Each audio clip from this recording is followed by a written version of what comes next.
Hello అందరికీ welcome back to my channel. అందరూ ఎలా ఉన్నారు? నేనైతే చాలా బాగున్నాను. ఈరోజు అయితే సండే కదా, సండే ఏంటి నాన్ వెజ్ చేయట్లేదు, బీరకాయలు కోస్తుంది అని అనుకోకండి. ఇప్పుడైతే మాకు నాన్ వెజ్ అయితే నడవదు, ఎందుకంటే శ్రావణ మాసం కదా. సో మొన్న మార్కెట్ నుండి తీసుకొచ్చిన బీరకాయలు ఉండే, అవైతే కొంచెం పాడైపోతున్నాయని వాటి కర్రీ అయితే చేద్దామని కూర్చున్నా. ఇక నేను నా పనిలో ఉంటే మా బాబు చూడండి ఎంత అల్లరి చేస్తాడో.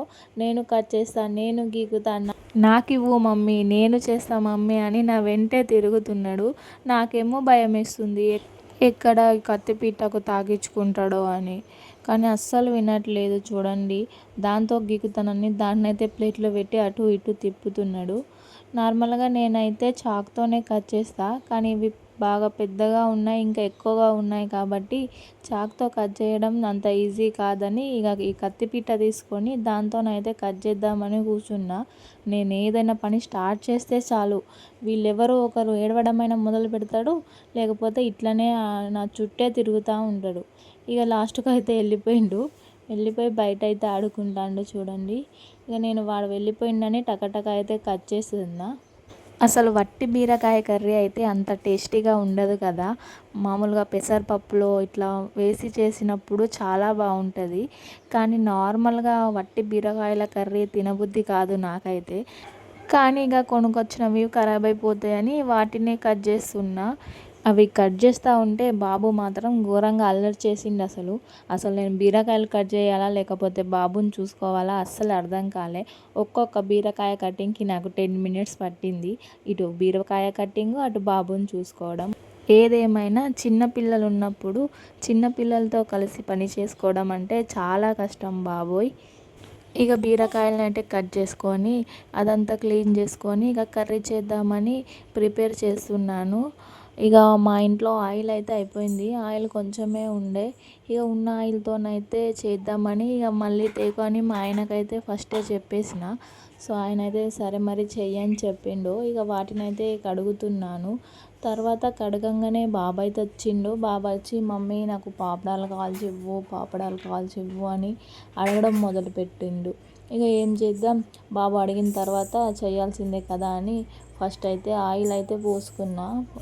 అసలే కొంచెం ఆయిల్ ఉందంటే ఆయన మళ్ళీ పాపడాలు కావాలని అడిగిండు. ఇక అడిగిన తర్వాత తప్పదు కదా అని కాసేపు ఆయనైతే ఆయనను ఎత్తుకొనే పాపడాలను కాల్చి ఇచ్చిన. నేను కూడా చూస్తా అన్నాడు. ఇక వన్ హ్యాండ్తో ఎత్తుకొని ఇంకొక చేత్తోనైతే పాపడాలను కాల్చి ఆయనకైతే ఇచ్చిన పాపం. సో ఇక ఆయనకు కాల్చి ఇచ్చినందుకు ఆయన అయితే చాలా హ్యాపీగా ఫీల్ అయిండు. ఇక ఇక్కడ మా పొట్టిది చూడండి ఎలా తింటుందో.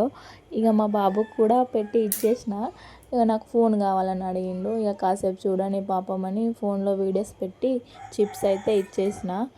ఈ ఆయిల్ ఫుడ్ అయితే పిల్లలకి ఎక్కువగా తినిపించొద్దు, మేమైతే తినిపించము. కానీ నేను ఫాస్టింగ్ అని మా ఆయన అంటే వెజ్లో ఇలాంటి పాపడ్స్ ఉంటే కొంచెం ఫాస్టింగ్ ఉన్న రోజు మంచిగా తినొచ్చు అని పాపడ్స్ కొన్ని తీసుకొచ్చిండు. సో అవి ఉండే అతనికి కనిపించినాయి. సో వెంటనే నాకు కాల్చివ్వని అడిగిండు. లేకపోతే నేనైతే ఇలాంటి ఆయిల్ ఫుడ్ అయితే పిల్లలకు అసలుకి ప్రిపేర్ చెయ్యను, అసలుకే పెట్టను కూడా. ఇక కర్రీ విషయానికి వస్తే కర్రీ అయితే చేస్తున్నా. నాకైతే ఈ బీరకాయ కూర అస్సలు నచ్చదు, పప్పులో అయితే బాగుంటుంది. ఇంకొకటి ఏంటంటే బీరకాయ చట్నీ చేస్తే బాగుంటుంది. పల్లీలతో బీరకాయ చట్నీ అయితే సూపర్గా ఉంటుంది ఫ్రెండ్స్. మీరు ఎప్పుడైనా చేశారా? నెక్స్ట్ ఎప్పుడైనా మన ఛానల్లో మీకోసం నేను బీరకాయ చట్నీ రెసిపీని అయితే తప్పకుండా చేస్తాను. బట్టలు అయితే పిండేటి బాగానే ఉన్నాయి. వెదర్ ఎట్లా ఉందో అని బయట చూద్దామని వచ్చినాం. మొత్తం మబ్బు అయితే ఉంది మా సైడ్. ఇక ఇదైతే పైనాపిల్ చెట్టు. నేను లాస్ట్ సమ్మర్లో మా ఆయన అవి తినడానికి పైనాపిల్ తీసుకొస్తే దాన్ని అయితే నేను కుండీలో పెట్టిన. అదైతే బతికింది, కింద వేర్లు తొందరగానే వచ్చినాయి. సో మా సైడ్ అయితే బాగా మబ్బు ఉందని చెప్పిన కదా, రెయిన్ పడడానికి సిచ్యువేషన్ ఎక్కువ ఉంది. సో ఇక బట్టలు పిండాలా వద్దా అని ఆలోచిస్తూ ఉన్నా.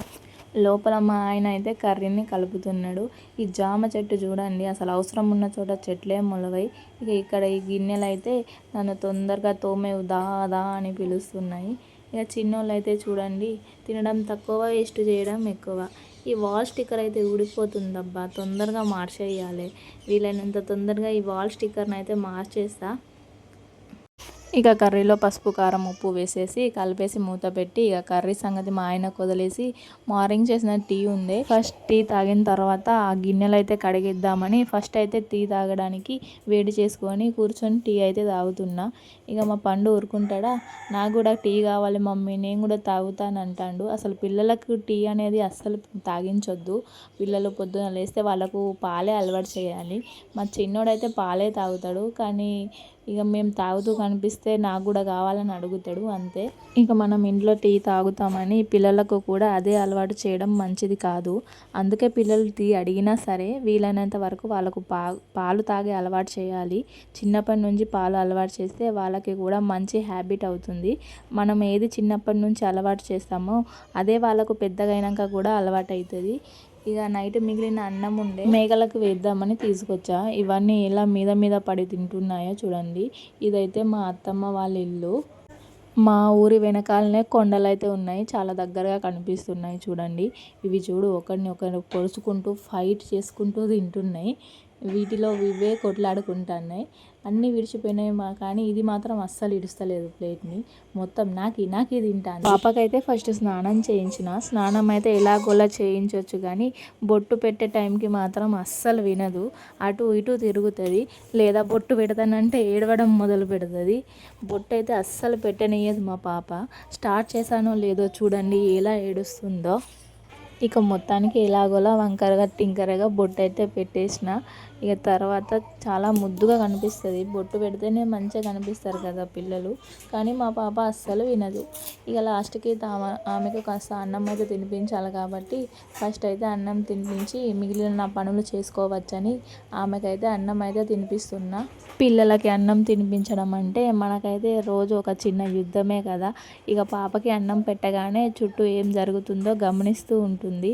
ఒకసారి బొమ్మ కావాలి, ఒకసారి చిన్న చిన్న పక్షులు కనిపించాలి, ఇంకోసారి అక్కడికి వెళ్ళాలి. ఇలా అన్నం అయితే పాపకు చూపించుకుంటూ తినిపించాల్సిందే.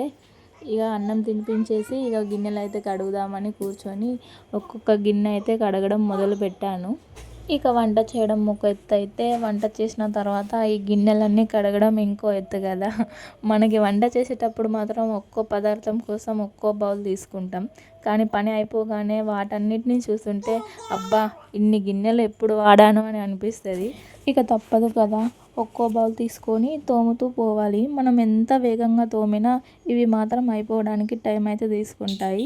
పిల్లలు ఉన్న ఇంట్లో అయితే ఇంకా ఎక్కువ బౌల్సే తయారవుతాయి. ఇక బట్టలు పిండడం మొదలు పెట్టానో లేదో వర్షం రావడం స్టార్ట్ అయింది. సూర్యుడు అయితే కనిపించకుండా పోయిండు. అయినా సరే బట్టలన్నీ ఉతికేసిన. బట్టలు ఉతకడం మన పని, ఇక ఆరడం సూర్యుడి బాధ్యత. ఇక సూర్యుడు అని ఎదురు చూడాల్సిందే. లాస్ట్కి సూర్యుడు అయితే రాలే కానీ వర్షం అయితే తగ్గిపోయింది. ఇక దొరికిందిరా ఛాన్స్ అని టక తీసి అయితే ఆరబెడుతున్నా. అసలు వర్షం వచ్చిన రోజు అందరి సిచ్యువేషన్ ఇదే కదా. సరే, మళ్ళీ ఈ వ్లాగ్ అయితే మీకు ఎలా అనిపించింది? మళ్ళీ ఇలాంటి కొత్త వ్లాగ్స్ కోసం నా ఛానల్ని అయితే సబ్స్క్రైబ్ చేసుకోండి. మళ్ళీ రేపు కలుస్తా. బాయ్.